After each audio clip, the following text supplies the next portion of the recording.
Hi friends, ఎలా ఉన్నారు? Welcome to amusing stuff online study circle. అందరికీ ముందుగా నూతన సంవత్సర శుభాకాంక్షలు. ఏపీపీఎస్సి గ్రూప్ 2 మెయిన్స్ ఎగ్జామ్ అనేది మనకి కేవలం 51 డేస్ మాత్రమే మిగిలి ఉంది. చాలామంది మన వాళ్ళు ఏపీ ఎకానమీకి సంబంధించి సోర్సెస్, సిలబస్ డీకోడ్ గురించి అడుగుతూ ఉన్నారు. ఈరోజు మనము ఏపీ ఎకానమీ రిలేటెడ్గా సిలబస్ని డీకోడ్ చేసుకుని ఏమేమి టాపిక్స్ ఉన్నాయి, వాటికి సోర్సెస్ ఏ విధంగా ఉన్నాయి, అండ్ ఏపీ ఎకానమీ ఎంసీక్యూస్ క్లాస్ని ఈ రోజు నుంచి మనం స్టార్ట్ చేసుకుంటాము. ఓవరాల్గా మీకు టాపిక్ మొత్తం కవర్ అయ్యే విధంగా ఎంసీక్యూస్ని మనం రెడీ చేసుకొని ఇలా డిస్కస్ చేసుకుంటూ ఉంటాము. ఓవరాల్గా గ్రూప్ 2 మెయిన్స్ వరకు మన సైడ్ నుంచి ఏపీ ఎకానమీ రిలేటెడ్ ఎంసీక్యూస్ అనేవి ప్రొవైడ్ చేయడం జరుగుతుంది యూట్యూబ్లో. ఫస్ట్ మనం స్టార్ట్ చేసుకుందాము.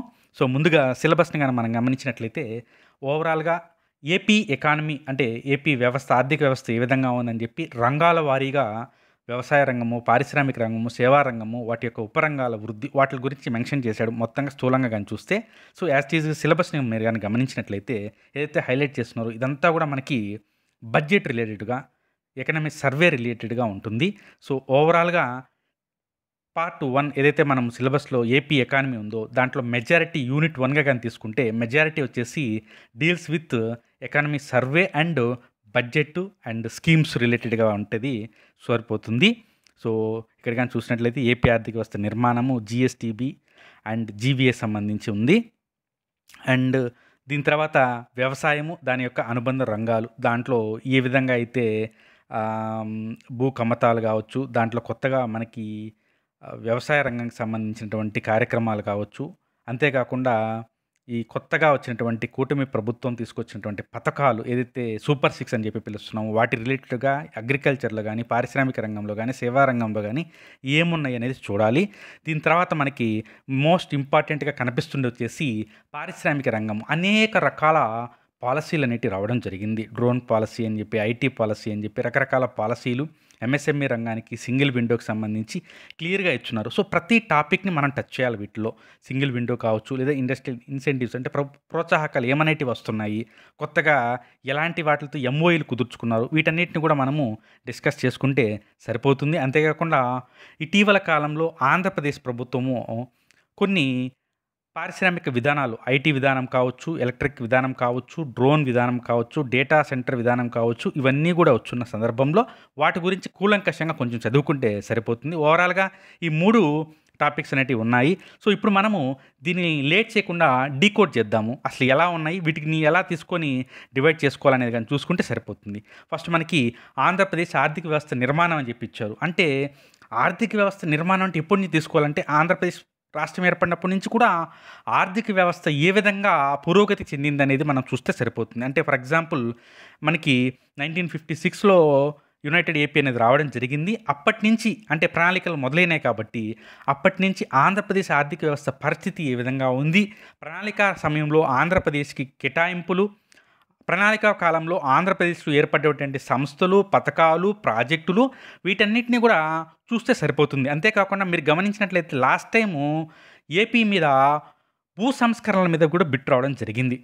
కాబట్టి 1956 ప్రణాళికా కాలంని తీసుకుని ప్రణాళిక వైజ్గా ఆ ప్రణాళికలో ఏం ఏర్పడింది, ఫర్ ఎగ్జాంపుల్ మచ్కండ్ ప్రాజెక్టు ఏ ప్రణాళిక కాలంలో ఏర్పడింది, దాని తర్వాత మనకి శ్రీశైలం ప్రాజెక్టు ఏ ప్రణాళిక కాలంలో ఏర్పడింది, ఆంధ్రప్రదేశ్ ఫైనాన్స్ కార్పొరేషన్ ఏ ప్రణాళిక కాలంలో ఏర్పడింది, ఇలాంటి ప్రశ్నలు కూడా అడిగేదానికి అవకాశం అనేది ఉంటుంది. దాని తర్వాత మొత్తంగా పథకాలు అంటే మొత్తం ప్రణాళిక కాలం నుంచి పథకాలు, వాటికి సంబంధించి ఒకసారిగా చూసుకుంటే సరిపోతుంది. దాని తర్వాత సిలబస్లో ఇచ్చుండేది ఏంది, స్థూల రాష్ట్ర దేశీయ ఉత్పత్తి అనగా జిఎస్డిపి మరియు సెక్టోరియల్ కాంట్రిబ్యూషను అనగా మనకి 3 సెక్టార్సు, ప్రథమ, ద్వితీయ, తృతీయ, ఏదైతే ప్రాథమికంగా మనము వ్యవసాయ రంగంలో ఉన్నటువంటి జీవీఏ వాటాలు, ఆ పర్టికులర్ జీవీఏలో వ్యవసాయ రంగంలో ఉపరంగాలలో ఏది ఎక్కువగా కాంట్రిబ్యూట్ చేస్తుంది, ఈ విధంగా అడిగేదానికి అవకాశం ఉంటుంది. అదేవిధంగా జిఎస్టిపిని గణించేందుకు గాను మనకి మదింపు పద్ధతులు ఉన్నాయి. ఉత్పత్తి మదింపు పద్ధతి, ఆదాయ మదింపు పద్ధతి, ఇవన్నీ ఉన్నాయి కదా.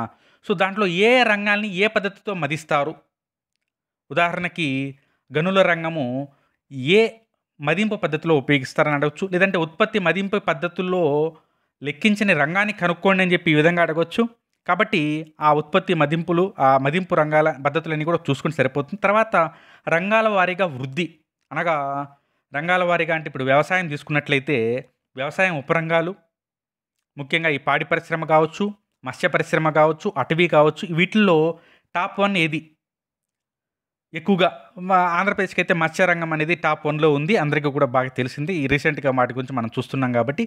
అదేవిధంగా ఆహ్, వాటా ఎంత కాంట్రిబ్యూట్ చేస్తుంది? ఎంత పర్సెంటేజ్ కాంట్రిబ్యూట్ చేస్తుందనేది చూడాలి. దాని తర్వాత మనకి జీఎస్‌డిపి తర్వాత మనకి స్థూల జిల్లా ఉత్పత్తి కూడా చాలా ఇంపార్టెంటు.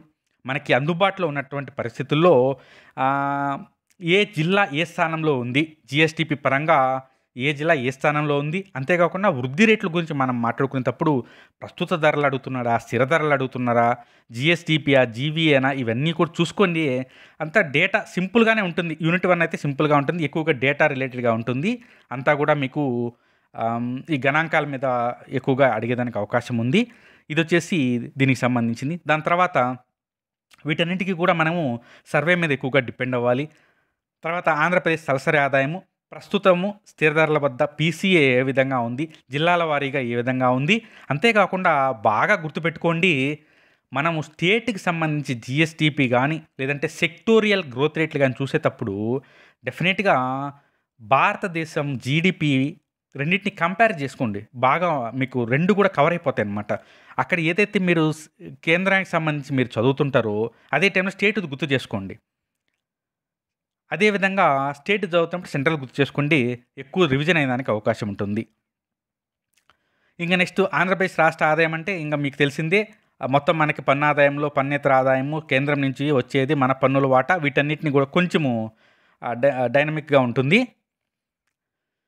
నెక్స్ట్ వచ్చేసి ఆంధ్రప్రదేశ్ వ్యవసాయము, అనుబంధ రంగము. సో, దీనికి సంబంధించి మనం ఏం చదవాలి అంటే వ్యవసాయ రంగము దాంట్లో జీవీఏ లాస్ట్ ఇయర్ ఎంత వచ్చింది? స్థిర ధరలో ఎంతుంది? ప్రస్తుత ధరలో ఎంతుందో చూసుకొని, దాని తర్వాత జీవీఏ కాంట్రిబ్యూషన్స్ చూడాలి సెక్టోరియల్‌గా. అంటే ఉపరంగాలు. ఇందాక చెప్పినట్టుగా మనం మత్స్యరంగం ఎంత ఇస్తుంది? అటవీ, ఉద్యానవనము వీటన్నిటిని కూడా చూసుకోవాలి.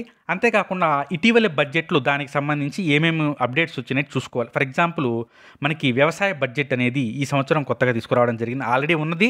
కానీ గత ప్రభుత్వంలో రెండిటిని మెర్జ్ చేసేసారు కాబట్టి, ఈ ఇయర్ మళ్ళా కొత్తగా రీస్టార్ట్ అయింది కాబట్టి అక్కడేముంది? వాటన్నిటిని కూడా మీరు చూసుకుంటే అర్థమైపోతుంది. నెక్స్ట్ భూకంపతాలు 2021, 22 గణన ప్రకారము ఈ విభజన అనేది ఏ విధంగా ఉంది అనేది చూసుకోవాలి. అలాగే వ్యవసాయ విత్తము అంటే మనకి ఈ సహకార బ్యాంకులు కావచ్చు వీటన్నిటిని బట్టి ఉంది. అంతేకాకుండా కూటమి ప్రభుత్వం రాగానే మనకు ఒక అప్డేట్ కూడా వచ్చింది విత్తం మీద సంబంధించి. ప్రభుత్వము బ్యాంకులతో చర్చించి రైతులకు ఎంత మొత్తం వడ్డీ రుణాలు ఇవ్వాలనేది కూడా చెప్పడం జరిగింది. సో, అవన్నీ మనము కరెంట్ అప్డేట్స్ కింద ప్రొవైడ్ చేస్తాం ఇది కూడా. నెక్స్ట్ నీటిపారుదల ప్రాజెక్టులు, ఇవి అడవులు ఇవంతా కూడా ఉంటాయి. నెక్స్ట్ పారిశ్రామిక రంగానికి సంబంధించి కానీ చూస్తే సేమ్ ఇందాక వ్యవసాయం ఎట్టయితే చూసామో అదేవిధంగా జీఈవే వాటాలు, వృద్ధి రేట్లు, ఇటీవల బడ్జెట్టు, అంతేకాకుండా పరిశ్రమ గణాంకాలు ఇంపార్టెంటు. ఇది మాత్రం మనం కవర్ చేద్దాం. డెడికేటెడ్ క్లాసెస్ 2, 3 ట్రై చేస్తాం దాన్ని. నెక్స్ట్ పరిశ్రమ వార్షిక సర్వే, అంతేకాకుండా పారిశ్రామిక విధానాలు మనం ఇందాకనే డిస్కస్ చేసుకున్నాము. అలాగే సేవా రంగానికి సంబంధించి జీవే వృద్ధి రేట్లు, అంతేకాకుండా ఇందాక మనం డిస్కస్ చేసినట్లుగా అనేక నూతన పాలసీలు వచ్చాయి. ఐటీ విధానము, drone policy, semiconductor policy, data centre policy, electronic విధానము ఇవన్నీ కూడా ఉన్నాయి. వాటన్నిటిని కూడా కూలంకషంగా మీరు చూసుకోండి. కరెంట్ ట్రెండ్స్ని నేను గమనించినట్లయితే అసలు మనకి ఏమి ఎక్కువగా వచ్చేదానికి అవకాశం ఉన్నాయంటే విజన్ 2047కి సంబంధించి లాట్ ఆఫ్ డేటా అనేది ఉంది. దాన్ని ఎగ్జామ్ పాయింట్ ఆఫ్ వ్యూలో బాగా ప్రిపేర్ అవ్వండి. మనం కూడా రివిజన్ ఎంసీక్యూస్ని ప్రొవైడ్ చేస్తాము డెడికేటెడ్లీ ఏపీకి సంబంధించి. అలాగే రాష్ట్ర బడ్జెట్ని, సామాజిక ఆర్థిక సర్వేని గట్టిగా చూడండి. ఆ రెండే మనకి ఎక్కువగా సోర్సెస్ లేవు ఏపీ ఎకానమీకి సంబంధించి. స్టాక్ ఉంది, స్టాక్ చదవాలి. ఏదైతే మనం ఇందాక మాట్లాడుకున్నాం ప్రణాళికా కాలంలో ఏ విధంగా అయితే ఎవాల్యుయేషన్ జరిగిందో సంస్కరణలు కావచ్చు ఇవన్నీ కూడా చదువుకోవాలి. దాంతోపాటుగా డైనమిక్గా ఉన్నటువంటి వీటిని చూసుకోవాలి. తర్వాత ప్రభుత్వ పాలసీలు, శ్వేతపత్రాలు, ప్రభుత్వ పథకాలు సూపర్ 6గా వీటిని మనం తీసుకొచ్చాము.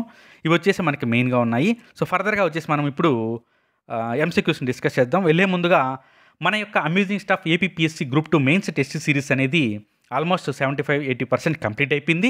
52 టెస్టులు కంప్లీట్ అయిపోయాయి. అందులో ఏపీ హిస్టరీకి సంబంధించి మొత్తం టెస్టులు కంప్లీట్ అయిపోయాయి. ఏపీ టెస్ట్ సిరీస్ ఏదైతే హిస్టరీకి ఇచ్చున్నామో ఎక్సలెంట్గా వచ్చాయన్నమాట. ఎందుకంటే యూపీఎస్సీ ప్యాటర్న్లో ఒక క్వెషన్ అంటే దాదాపు 3, 4 క్వెషన్‌లు ప్రాక్టీస్ చేసినట్లుగా ఇవ్వడం జరిగింది. చాలా హర్షం వ్యక్తం చేశారు చాలామంది కూడా. అదేవిధంగా ఇండియన్ పాలిటీ, ఎస్ఎన్టీ కూడా తొందరలోనే కంప్లీట్ అయిపోబోతున్నాయి. సో, ఇంకా మనకి బిగ్ అప్డేట్ ఏంటంటే, ఇవి తొందరలోనే మనము 10 గ్రాండ్ టెస్ట్‌లని స్టార్ట్ చేసుకోబోతున్నాము. ఎందుకంటే ఆల్మోస్ట్ మనము చాప్టర్ వైస్ టెస్ట్‌లకి ఎండింగ్‌కి వచ్చాం కాబట్టి, చాలామంది కూడా గ్రాండ్ టెస్ట్‌లు 1, 2 గాని అటెంప్ట్ చేసి ఎక్కడ ల్యాగ్ అనేది తెలుస్తుందనే ఉద్దేశ్యంతో దాన్ని మనం తొందరలోనే స్టార్ట్ చేసుకోబోతున్నాము. స్పెషల్ ఆఫర్‌గా 699 మాత్రమే ఉంది. ఎవరైనా రిజిస్టర్ చేసుకోవాలనుకుంటే చాలా రెడీగా మీకు టెస్ట్‌లన్నీ ఉన్నాయి కాబట్టి వెంటనే మీరు రిజిస్టర్ చేసుకొని వాటిని మీరు అటెంప్ట్ చేసుకోవచ్చు. అంతేకాకుండా ఏపీ హిస్టరీకి సంబంధించి బిఎస్ఎల్ హనుమంతరావు గారి బుక్‌ను డీకోడిఫికేషన్ చేసి 65 క్లాసెస్‌లో మనము మొత్తము దీనికి సంబంధించి విజయనగరం వరకు ఇవ్వడం జరిగింది. ఎవరైనా గానీ ఇంట్రెస్టెడ్‌గా ఉంటే వెంటనే మనకి కొన్ని ఫ్రీ క్లాసెస్ ఉన్నాయి. వాటిని చూసి మీరు వెంటనే రిజిస్టర్ చేసుకోండి. ప్రైస్ కూడా చాలా తక్కువ 399కి కంప్లీట్ వీడియోస్ మీకు రావడం జరుగుతుంది ఈ యాప్‌లో. సో, ఇప్పుడు మనము దీనికి సంబంధించి మనం ఇప్పుడు ఎంసీక్యూస్‌ని ట్రై చేద్దాము. సో, ఏమంటున్నారు? ఆధార సంవత్సరానికి సంబంధించి ముఖ్యమైన అంశాలని పరిగణించుము అంటున్నారు. అసలు ఏమిటి ఆధార సంవత్సరము? ఇదంతా కూడా మీరు చదువుకొనుంటే ఈ 4 స్టేట్మెంట్‌ని చూసి సింపుల్‌గా దీనికి సమాధానం చెప్పొచ్చు. ఏమంటున్నారు? మారుతున్నటువంటి పరిస్థితులకు అనుగుణంగా స్థూల సగటుల ద్వారా ఆర్థిక వ్యవస్థ వాస్తవ చిత్రాన్ని వెల్లడించడం కోసం ఆధార సంవత్సరంను నిర్ణయిస్తారు. జస్ట్ ఒక డెఫినిషన్ ఇచ్చారు. ఓకే. నెక్స్ట్ 2015 నుండి దేశంలో కొత్త ఆధార సంవత్సరాన్ని అమలు చేస్తున్నారు. ఓకే. నెక్స్ట్ భారత ప్రభుత్వ కేంద్ర గణాంకాల కార్యాలయం సిఎస్ఓ ఐక్యరాజ్య సమితి సిస్టమ్ ఆఫ్ నేషనల్ అకౌంట్స్ సిఫారసులకు అనుగుణంగా జీడిపి అంచనాల ఆధార సంవత్సరాన్ని 2004-5 నుంచి 2011-12కి మార్చడం జరిగింది. ఓకే. నెక్స్ట్ కేంద్ర గణాంకాల సంస్థ నూతన ఆధార సంవత్సరంగా 2018-19 మార్పు చేయాలని చెప్పి ప్రతిపాదించింది. సో, ఫైనల్గా పై ప్రకటనలు సరి అనేవి ఏవి అని చెప్పి ఇవ్వడం జరిగింది. మీరు గమనించినట్లయితే స్టేట్మెంట్ 1 అండ్ 2 అండ్ 3 కూడా కరెక్టు. ఎందుకంటే డి అనేది రాంగు. సో, మనకి ఆన్సర్ వచ్చేసి 1 అనమాట. ఆన్సర్ వచ్చేసి 1. ఎందుకంటే 18, 19 కాదు. నెక్స్ట్ స్థూల జిల్లా ఉత్పత్తికి సంబంధించి క్రింది వానిలో సరికాని వాక్యం ఏది? వికేంద్రీకృత ప్రణాళిక విధానానికి ప్రాధాన్యత పెరిగిన దృష్ట్యా జిల్లా స్థాయిలో ప్రణాళికలు రూపొందిస్తున్నారు. తద్వారా జిల్లా స్థాయిలో అభివృద్ధి పథకాలను రూపొందించడానికి, జిల్లా స్థాయిలో ఆర్థిక పరిస్థితులను అంచనా వేయడానికి దీన్ని ఉపయోగిస్తున్నారు. జస్ట్ డెఫినేషన్ లాగా అనమాట. ఏంటి జిల్లా ఉత్పత్తి అనేది. నెక్స్ట్ ఒక జిల్లా యొక్క ఆర్థిక స్థితి అంచనా వేసేందుకు ఉపయోగించే సాధనాన్నే స్థూల జిల్లా ఉత్పత్తి లేదా జిల్లా ఆదాయం, జిల్లా అభివృద్ధి స్థాయి అని చెప్పి పిలుస్తారు. పైన ఇచ్చినటువంటి స్టేట్లో ఏది సరికానిది? సో, ఏమన్నారంటే ఇక్కడ మనకి జీడీడీపీ అంటే ఒక జిల్లా యొక్క ఆర్థిక స్థితిని అంచనా వేసేందుకు సాధనమే జీడీడీపీ అని అంటున్నారు. ఇది నిజమేనా? సో, ఇది నిజమే. సో, ఇది కూడా నిజమే కాబట్టి సరికాని వాక్యం అంటూ ఏది లేదు కాబట్టి ఆన్సరు డి అవుతుంది. నెక్స్ట్ ఆంధ్రప్రదేశ్ రాష్ట్రంలో స్థూల జిల్లా ఉత్పత్తికి సంబంధించి 2021-22కి సంబంధించి జీడీడీపీలో చివరి స్థానంలో ఉన్నటువంటి జిల్లా ఏది? చివరి స్థానంలో ఉన్నటువంటి జిల్లా ఏది? చివరి స్థానంలో ఉన్న జిల్లా విజయనగరం. మరి తొలి స్థానంలో ఉన్న జిల్లా ఏంటంటే కృష్ణా జిల్లా. కృష్ణా జిల్లా. సో, ఇవన్నీ కూడా మనం కవర్ చేద్దామండి. సో, ఇంకటి నుంచి మనం రెగ్యులర్గా ఏపీ ఎకానమీకి సంబంధించిన ఎంసీక్యూస్ డిస్కస్ చేస్తాం కాబట్టి తప్పకుండా మనల్ని రెగ్యులర్గా ఫాలో అవ్వండి. నెక్స్ట్ 2023-24లో ప్రస్తుత ధరల వద్ద జీఎస్టీపీ జీవీ అంచనాలకు సంబంధించి క్రింది ఉన్న జతలలో ఎన్ని సరిపోలలేదు? ఏమంటున్నాడు చూద్దాం ఆగండి. వ్యవసాయ రంగం వాటా 34.14%. అనగా మొత్తం జీవీఏ 100% అనుకుంటే ఆ 100లో వ్యవసాయ రంగం వాటా 34% ఉందంటున్నారు. పరిశ్రమ రంగం వాటా 25% అని చెప్పి అంటున్నారు. సేవా రంగం వాటా 40% అని చెప్పి అంటున్నారు. అలాగే దానికి సంబంధించి పక్కన మొత్తం కూడా ఇవ్వడం జరిగింది. సో, ఇవి 3 జతలు. నెక్స్ట్ డీలో ఏమంటున్నారు? మొత్తం జీవీఏలో అత్యల్ప వాటా కలిగినటువంటి ఉపరంగము అటవీ ఉత్పత్తులు. సో, దిగువ ఇచ్చిన కోడ్ని ఉపయోగించి సరైన సమాధానాన్ని ఎంచుకోండి. సో, ఆన్సర్ అనేది ఏదీ లేవు. అన్నీ కూడా సరైనవే. అన్నీ కూడా సరైనవే. నెక్స్ట్ 2023-24 ఆర్థిక సంవత్సరానికి పక్కన బ్రాకెట్‌లో మనకి స్థిర ధరల వద్ద వ్యవసాయము మరియు అనుబంధ రంగం యొక్క జీవీఏకు సంబంధించి సరికానిది. స్టేట్మెంట్ 4 ఉన్నాయి చూద్దాం ఇప్పుడు. 2022-23లో వ్యవసాయ జీవీఏ అనేది 27,112 కోట్లు ఉండగా 9.82 ప్రతికూల వృద్ధి రేటు నమోదు చేసి 23-24 నాటికి 24,450 కోట్లకు చేరింది వ్యవసాయ జీవీఏ. ఉపరంగాలన్నమాట. నెక్స్ట్ 2022-23లో ఫిషింగ్ మరియు ఆక్వాకల్చర్ జీవీఏ అనేది 68,344 కోట్లు ఉండగా 2.61 వృద్ధి రేటుతో 2023-24కి సంబంధించి 40,131 కోట్లకు చేరింది. నెక్స్ట్ 2022-23లో పశురంగానికి సంబంధించి జీవీఏ 60,960 కోట్లు ఉండగా 4.79 వృద్ధి రేటుతో 2023-24కి 63,886 కోట్లకు చేరింది. నెక్స్ట్ 2022-23 ఉద్యానవనం సంబంధించిన జీవీఏ 54,709 కోట్లు ఉండగా 2.84 వృద్ధి రేటుతో 2022-23-24కు సంబంధించి 56,262 కోట్లకు చేరింది. సో ఇచ్చినటువంటి ఆప్షన్స్ని చూసుకొని పైన 4 స్టేట్మెంట్లు ఏది రాంగ్ అనేది ప్రశ్నగా అడిగి ఉన్నారు మనల్ని ఇక్కడ. సో ఆన్సర్ కానీ చూసినట్లయితే దీనికి డి అనమాట. ఎందుకంటే ఫిషింగ్ టాప్లో ఉంది. సో మనకి ఇక్కడ ఫిషింగ్ వచ్చేసి 40,130 అన్నారు కదా, ఇది 70,000 చిల్లర ఉందన్నమాట. 70,000 చిల్లర ఉంది. సో మెయిన్ ఏంటిదంటే ఇలాంటి స్టేట్మెంట్ బేస్డ్ క్వశ్చన్స్ అడిగేదానికి ఆస్కారం ఎక్కువగా ఉంది. ఏపీపీఎస్సీ ట్రెండ్ మారిన నేపథ్యంలో ప్రశ్నలు ఏ విధంగా ఉండేదానికి అవకాశం ఉంది. గతంలో ఏ విధంగా ఉండేదంటే 2023-24 సర్వేకి సంబంధించి ఫిషింగ్ వృద్ధి రేట్ ఎంత ఉందని చెప్పి డైరెక్ట్గా ఒక సింగిల్ లైన్ క్వశ్చన్స్ అడిగేవాళ్ళు. బట్ ఇప్పుడు ట్రెండ్ మారిన నేపథ్యం ఇలాంటి క్వశ్చన్స్ ప్రాక్టీస్ చేయడం వల్ల సంపూర్ణ అవగాహన వచ్చి సిలబస్ మీద పట్టు పెరిగేదానికి అవకాశం ఉంటుంది. నెక్స్ట్ హాట్ టాపిక్ మనకిది. స్వర్ణాంధ్ర విజన్ 24/7కి సంబంధించి క్రింది ప్రకటనలను పరిగణించండి. ఏమంటున్నారు? విజన్ ప్రకారము 2047 నాటికి గవర్నెన్స్ ఇండెక్స్లో ఆంధ్రప్రదేశ్ 1వ స్థానాన్ని సాధించాలి. ఇంకా ఏమంటున్నారు? 2047 నాటికి 40% వ్యవసాయ భూమిని సహజ వ్యవసాయంగా మార్చాలని చెప్పి ఆంధ్రప్రదేశ్ ప్రభుత్వం లక్ష్యంగా పెట్టుకుంది 40% భూమిని. నెక్స్ట్ వ్యవసాయ ఉత్పాదకతను మెరుగుపరచడానికి 2047 డాక్యుమెంట్లో ఏఐ రోబోటిక్స్ సాంకేతికతను ప్రాధాన్యతను గుర్తించారు. నెక్స్ట్ 2047 నాటికి పోలీసు బలగాలలో మహిళా ప్రాతినిధ్యం అనేది 33% ఉండేలాగా లక్ష్యాన్ని కలిగి ఉన్నారు. పై ప్రకటనలో సరైనవి ఏవి? విజన్ సంబంధించి చాలా హ్యూజ్ డేటా అనేది ఉంది. సో మనము దీనికి ఆన్సర్ వచ్చేసి పైవన్నీ కూడా కరెక్ట్ అయినవి. ఇక్కడ ఏంటిదంటే వ్యవసాయ ఉత్పాదక సంబంధించి ఏఐ రోబోటిక్స్ కదా. నెక్స్ట్ ఎడ్యుకేషన్ సంబంధించినటువంటి సైంటిఫిక్ టెక్నాలజీని మళ్ళీ మార్చున్నారనమాట. ఒక్కొక్క రంగాన్ని తీసుకొని ఉన్నారు వాళ్ళు. నెక్స్ట్ ఆంధ్రప్రదేశ్ ప్రభుత్వము ప్రవేశపెట్టినటువంటి జెండర్ రెస్పాన్సిబుల్ బడ్జెట్ జీఆర్బి సంబంధించి క్రింది ప్రకటనలను పరిగణించండి. 2024-25 సంవత్సరానికి గాను జెండర్ రెస్పాన్సివ్ బడ్జెట్ని 72,290 కోట్లు కేటాయించడం జరిగింది. మహిళా సమగ్ర సాధికారతలో భాగంగా ఆంధ్రప్రదేశ్ ప్రభుత్వం మొదటిసారిగా 2021-22లో 47,223 కోట్లతో జీఆర్బీని ప్రవేశపెట్టడం జరిగింది. నెక్స్ట్ జెండర్ రెస్పాన్సివ్ బడ్జెట్లో పార్ట్ ఏ, పార్ట్ బి అనే 2 భాగాలు ఉంటాయి. దీని ప్రకారము నిధుల కేటాయింపు అనేది జరుగుతుంది. ఏంటది? అది స్టేట్మెంట్ డీలో చూద్దాం. పార్ట్ ఏ మహిళా శిశు సంక్షేమానికి 100% నిధులతో నిర్వహించబడుతున్నటువంటి ప్రభుత్వ పథకాలు. పార్ట్ బి మహిళా శిశు సంక్షేమానికి 50% నుంచి 99% వరకు నిధులను కేటాయించేటువంటి పథకాలు. పై ప్రకటనలో ఎన్ని సరైనవి? పై ప్రకటనలో మనకి ఆన్సర్ వచ్చేసి ఏబిసి. ఎందుకంటే ఇక్కడ డీలో మనం 50% అన్నాం కదా, అది 50% కాదు, ఇంకా తక్కువ అనమాట, 30% దాకా ఉంది. జస్ట్ ఈ జెండర్ రెస్పాన్సివ్ బడ్జెట్ సంబంధించి 360 డిగ్రీస్ అనేటివి ఈ బిట్లో మనము కవర్ చేయడం జరిగింది. నెక్స్ట్ ఆంధ్రప్రదేశ్ పంచవర్ష ప్రణాళికలకు సంబంధించి ముఖ్యమైన అంశాలను పరిగణించుము. ఆంధ్రప్రదేశ్లో ఏ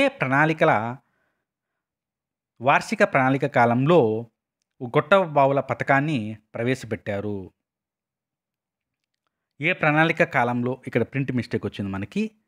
ఏ ప్రణాళికల కాలంలో అంటే వార్షిక ప్రణాళిక కాలంలో. దాని అర్థం ఏమిటంటే మనకి 1966 నుంచి 69 వరకు వార్షిక ప్రణాళికలు అనేటివి రావడం జరిగింది. సో, ఆంధ్రప్రదేశ్ రాష్ట్రంలో గొట్టపు బావుల పథకాన్ని ప్రవేశపెట్టారు. ఎప్పుడు ప్రవేశపెట్టారు అంటే వార్షిక ప్రణాళికా కాలంలో అనేది గుర్తుపెట్టుకోవాలి. సెకండ్ స్టేట్మెంటు శ్రీశైలం జల విద్యుత్ ప్రాజెక్టు ప్రారంభించబడినటువంటి సంవత్సరము 1969 మార్చి 29.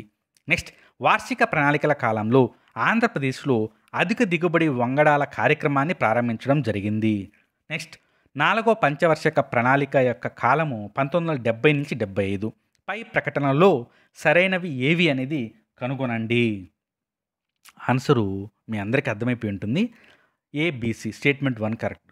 ఎందుకంటే ఇది రాంగ్. మీకు తెలిసిందే కదా, వార్షిక ప్రణాళికలు అయిపోగానే 1969 నుంచి 74 వరకు 4వ ప్రణాళికల్ని అమలు చేయడం జరిగింది. సో, ఇవి జస్ట్ ఒక క్విక్ స్టార్ట్ లాగా మనం దీన్ని స్టార్ట్ చేసుకోవడం జరిగింది. సో, ఇంకటి నుంచి మనం రెగ్యులర్గా ఏపీ ఎకానమీకి సంబంధించి సిలబస్ వైజ్గా ఎంసీక్యూస్ని మనము యూట్యూబ్ ద్వారా ఇవ్వడం జరుగుతుంది. అంతేకాకుండా వీటన్నిటిని కూడా మనం టెస్ట్ సిరీస్లో పెద్ద ఎత్తున ఇస్తాం కాబట్టి ఎవరైనా ఇంకా జాయిన్ అవ్వని వాళ్ళు ఉంటే వెంటనే జాయిన్ అవ్వండి. 699కి మన యాప్లో మీరు డైరెక్ట్గా డౌన్లోడ్ చేసుకోవచ్చు. తెలుగు మీడియము, ఇంగ్లీష్ మీడియం రెండు కూడా సపరేట్గా ఉన్నాయి కాబట్టి.